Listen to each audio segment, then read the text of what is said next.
aí, o tal do ambiente, a gente virou moda falar de estresse térmico, né?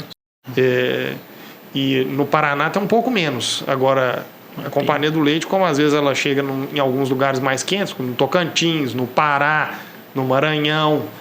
E aí? Como é que é esse negócio do ambiente? O que ele vai fazer de diferença mesmo nesse período de transição?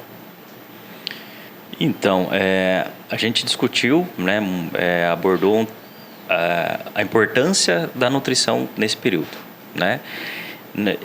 Na minha opinião, não adianta nada a gente fazer a melhor dieta pré-parto do mundo, né, se esse animal não tiver condições de ingeri-la. Então, se eu não favorecer o ambiente, né, dentro das condições que a propriedade tem, claro, né, não precisa ter um barracão de cross ventilation lá, né, mas assim, eu preciso melhorar o ambiente para que esse animal ingira aquilo que eu estou fornecendo, porque eu sei que aquilo vai me trazer um resultado positivo. Então, dentro da condição que a fazenda tem, eu acho que ela tem que olhar com muito carinho para esse período, né? Então, se é uma fazenda a pasto, colocar um sombrite, dar o melhor local da fazenda para esse período, né? Como a gente abordou no Paraná, hoje a gente está usando muito, os produtores viram a importância, começou-se a usar muito o compost barn para pré e pós-parto. Justamente por causa disso, Samuel.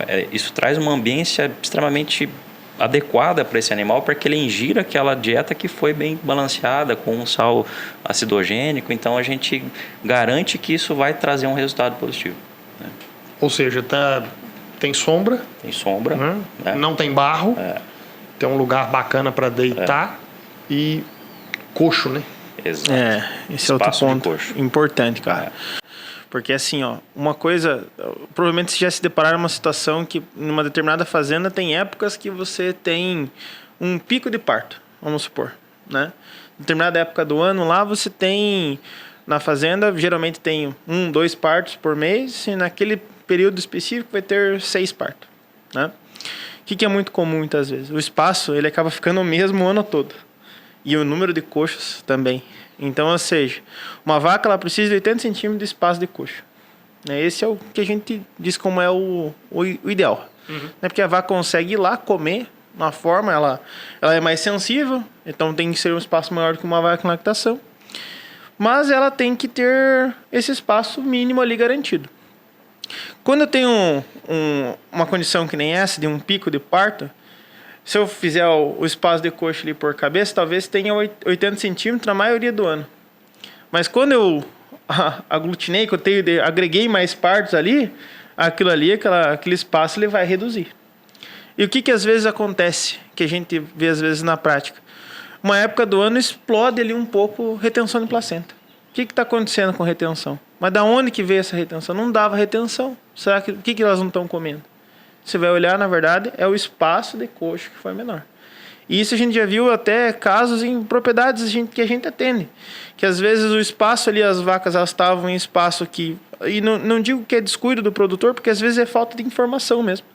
Ele estava ali olhando aqueles animais ali brigando, né? Para conseguir chegar ao coxo, né? E quem pode mais chora menos nessa hora, né? E o animal chegava ali, não conseguia comer, ele acabava desistindo, porque daí é o animal que já está com um metabolismo um pouco mais dificultado e acaba deixando de comer. Essa baixa de consumo vai levar a um problema imunidade, retenção. Então é um ciclo, né, muitas vezes. E foi causado por uma coisa muito simples, que é às vezes um meio tambor lá que eu deixei de deixar para as vacas lá. Então, coisas mais simples. Só acrescentando que eu acho pertinente, né, nisso que o Guilherme falou, a gente tem esse problema mais evidenciado ainda quando eu tenho um lote de novilha junto com multíparas. Bem pontuado. Aí eu pioro mais a situação ainda, porque daí essa primípara não chega mesmo no coxo, né? Então eu não vou ter uma efetividade. Então, se chegar a esse momento, né, e a fazenda tiver a opção, né, de separar, aí fica o melhor dos cenários, né? Desculpa, só para complementar o que o Marcos falou, comentou também. Assim, tô vendo que você está empolgado. Não, me empolguei agora. Mas assim, eu acho interessante isso que o Marcos comentou, porque de fato, aí você evidencia mais ainda a competição, né?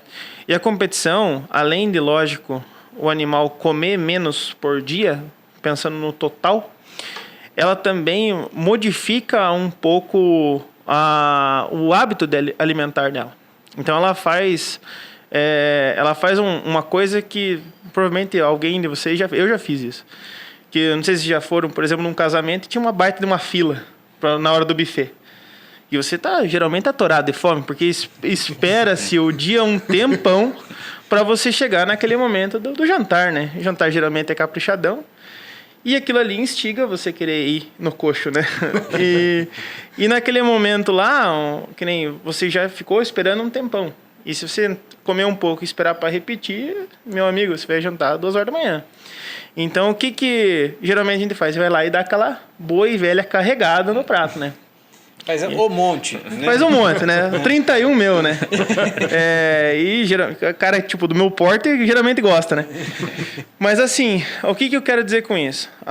O animal, ele vai ter mais ou menos a mesma lógica. Como ele tem um espaço muito grande de tempo até chegar ao coxo, quando ele vai, ele come muito em pouco tempo. Então, ele aumenta a quantidade de ingestão de quilos de matéria seca por minuto. Vamos dizer, a frequência ela diminui, mas o tamanho da alimentação ela aumenta. Com isso, o que acontece? Muitas vezes, né? O animal, dependendo de como é essa dieta, ele pode ter até acidose antes do parto. Dependendo de como for o contexto. Isso pode acontecer. Fica gulosa, né? Fica gulosa, exatamente. Na verdade, ela come muito porque ela tá com fome. Ela tá, assim, eu tô indo pouco no coxo. Só que ela come muito, aquilo ali vai fazer uma digestão dificultada para ela. Ela vai demorar de novo para ir de novo. Então, o consumo por dia diminui. Atrapalha com ruminação. Então é um detalhe importante, que é um coxo a mais, que às vezes você deixa de colocar. É a primeira vez que eu vejo alguém falar de jejum intermitente em vaca. Né? Come muito de 16 horas sem comer depois. E acontece muito na prática no campo. Uhum. Eu aprendi um negócio com um camarada com o professor Fernando. Ele mexe com corte, ele trabalha na Matsuda. E ele falou um negócio que eu não sei se vocês concordam, mas funciona muito bem para gado solteiro, principalmente, que é o seguinte: uma coisa é você colocar o coxo linear, na quantidade que precisa, mas linear. Outra coisa é você pegar esse coxo do mesmo tamanho, só que ao invés de ser linear, você dividir em 3, né, na ideia dele, para corte, tudo bem? A gente está falando de período de transição, mas eu estou querendo dizer porque eu acho que às vezes a gente pode adaptar a lógica do negócio. É um bebedouro no meio, e 10 a 15 metros do bebedouro você coloca 3 coxos de forma triangular. Então, cada um numa ponta do triângulo, no vértice do triângulo, e aí você consegue com que os animais mais fortes, maiores, fiquem num coxo, os médios no outro e os mais leves, os mais fracos no outro também.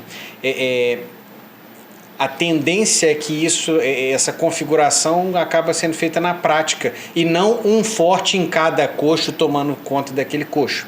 Então, trazendo para cá, é lógico, não precisamos de discutir isso. Se você consegue colocar as novilhas separadas das multíparas, é o melhor dos mundos. Se você não conseguir, uma das opções é que você separe os coxos dentro da mesma área, mas não deixe de forma linear, porque as vacas acabam tomando conta daquele coxo, né? Eu acho que é uma das opções que a gente tem de falar. Excelente dica. O problema que quando você faz isso é que, lógico, se você tiver num trator ou algo do tipo, você vai ter que encher 3 coxos, né? Vai ser 3 buracos que você vai fazer no chão e tudo mais, ou 2, não interessa, não é esse o ponto, né? Mas você acaba ganhando de uma certa forma com esse comportamento natural do bovino, né? Interessante, cara. Nunca tinha ouvido falar dessa forma. Show de bola. Tá vendo? Interessante. Tenta depois e me fala. Não, vamos ver. Eu vi na prática com bezerro, assim, ó. Botava e você via os animais maiores num, os médios no outro e os mais fracos no outro. Poxa, interessante isso. Muito jóia.